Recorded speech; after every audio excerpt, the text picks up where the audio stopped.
You testified you were terrified? But didn't you ask to bring the iPad to record it? That was the moment. The courtroom went quiet. Cassie, pregnant and tired after 4 days on the stand, had just been hit with one of the defense's hardest punches yet. Her words from earlier, how scared she was, how Diddy allegedly forced her into xual acts and filmed her for control, were now being questioned with her own text messages. And this one? She texted Diddy that she forgot the iPad, the same iPad used to record those very moments she claimed were traumatic. This wasn't just a cross-examination, this was war. Here was a woman who is a mother now, expecting her third child at any moment, with her husband in the courtroom, reading aloud the most personal and intimate text messages you could ever imagine being read in open court. Cassie Ventura, Diddy's former girlfriend and now the star witness in a federal sex trafficking and racketeering case, had already told the court about the ABC. She talked about freak-offs, the violent nights, the blackmail threats. But now it was the defense's turn. And they came prepared, with a mountain of receipts. Diddy's lawyer, Anna Esto, didn't come in swinging. She started soft. Love notes from the BlackBerry days. Cassie calls Diddy her pop-pop, saying, "I love you so much it consumes my life." The jury listened closely as Cassie admitted those messages were real. She said she was in love for 11 years. She told the jury that she believed Diddy loved her back, that she threw her 21st birthday party with him, that he flew in celebrities like Britney Spears. She wrote things like, "I love you so much it makes me cry." But then, piece by piece, the tone changed. I love to F-O, to freak off, because The texts got steamier. This wasn't just, "I miss you." It was, "I want it to be uncontrollable." It was, "Let's do a weekend freak-off." Diddy asking, "Do I have permission to set up a freak-off?" And Cassie saying, "Yes." When you say we know, that doesn't matter to me, you're saying that you understand that Mr. Combs knows that you don't mind whether or not it's on a weekend or during the week, right? That's what it says, yeah. Even worse for the prosecution? Cassie didn't just go along with it. Sometimes she was the one making plans. She offered to go to the sex shop. She asked, "Do we need anything else for the freak-offs?" She even bought the baby oil herself and heated it up before those nights. Remember, this trial hinges on whether Cassie was coerced into these acts or if she was a willing partner. And right now, the defense was making it look like the second. The defense made it seem like these two might have been two addicts participating in sexual encounters, and that's where the violence came from. Cassie told the court earlier that Diddy's staff set up the hotel rooms for the freak-offs. Oil, lube, candles, everything. But under pressure, she said no one working for Diddy knew about them. Another contradiction. It didn't stop there. The defense pointed to a text where Cassie called the freak-offs our thing, something they both liked. But Cassie said, "Those were just words." The defense pounced. "Then why say them?" After that, you say I love our FOs, right? Yes. And then you say, when we both want it, right? Yep. And that's how you felt at the time, that you loved freak-offs when you both were into it, correct? I would say that loving FOs were just words at that point. In message after message, Diddy asked for permission. If you're not into it, no problem. He even asked Cassie to decide if he should come to New York. When she didn't answer fast enough, though, he got mad. "What the fuck are you doing?" he texted. "Why didn't you hit me back?"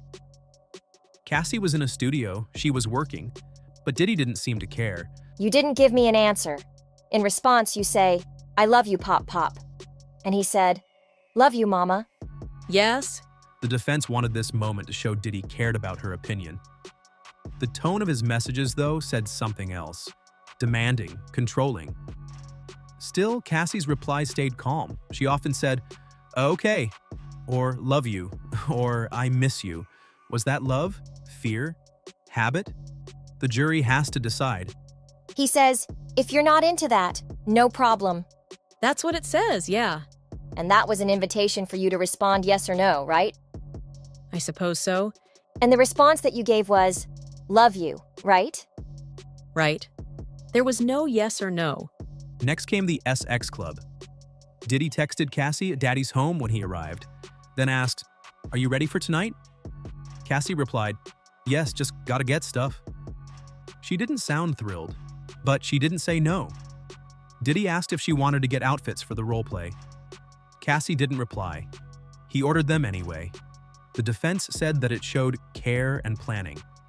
But to the prosecution, it showed control, that it was always Diddy's way. Was he checking in or ignoring her silence? I don't know.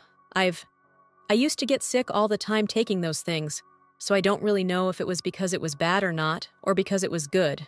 I have no idea. And then came the iPad. Cassie had earlier said that Diddy used videos from the freak-offs to threaten her, to control her, blackmail. But in court, the defense showed a text.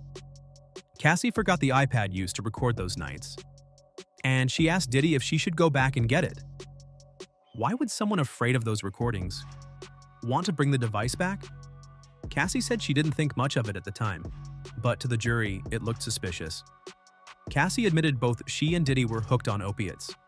She said withdrawal made them both sick, but she also said, "Drugs don't make you do anything." I used to get sick all the time taking those things, so I don't really know if it was because it was bad or not, or because it was good. I have no idea. She wasn't blaming her behavior on the pills. She was saying fear, not drugs, controlled her. The defense tried to flip it. If she were on heavy drugs, maybe her memory wasn't reliable. Maybe the details were fuzzy. They pointed to her own words, fuzzy spots, and the jury took note. Cassie also admitted to using a burner phone to talk to rapper Kid Cudi while she and Diddy were on a break. She said she was afraid of what Diddy might do if he found out. In fact, you would frequently have text arguments about cheating, and he would bring up Kid Cudi all the time, right? Yeah, He would always throw it back in your face, right? he brought it up quite a bit. The defense called it cheating. Cassie called it survival. She said she couldn't risk telling Diddy the truth. She told the jury she thought it would be way too dangerous. She also told the court about being left out during holidays. Diddy spent Thanksgiving and Christmas with his ex, Kim Porter, and their kids, not Cassie. She said she felt like a side piece, like she didn't matter. You were very upset that you didn't get to spend the holidays with him? In the beginning, yeah. I was used to it after a while. After a while, you understood that you were never going to spend the holidays with him, right? Yeah, I guess. You had to slowly come to this realization? We spent New Year's together, 2018. But you've never spent Christmas together? No? One of the darkest moments came when Cassie described Diddy holding her friend over a hotel balcony, like something out of a movie. The defense said Cassie didn't witness it herself, that it was just a story. Cassie stood firm. "I saw what I saw." And the jury? Some looked shaken. One juror looked away. Another leaned forward, pen scribbling fast. Another just shook his head. 4 days on the stand, almost 9 months pregnant. Cassie looked tired, frustrated, but she didn't back down. Now it's the prosecution's turn to clean this up, to fix the damage the defense just did. They only have 1 hour for a redirect. 1 hour to convince the jury that Cassie wasn't lying, exaggerating, or loving the freak-offs, that she was a victim. Because right now, the defense just made everyone ask a very uncomfortable question. Was this really abuse? Or was it a twisted love story? More to come. And this trial? It's far from over.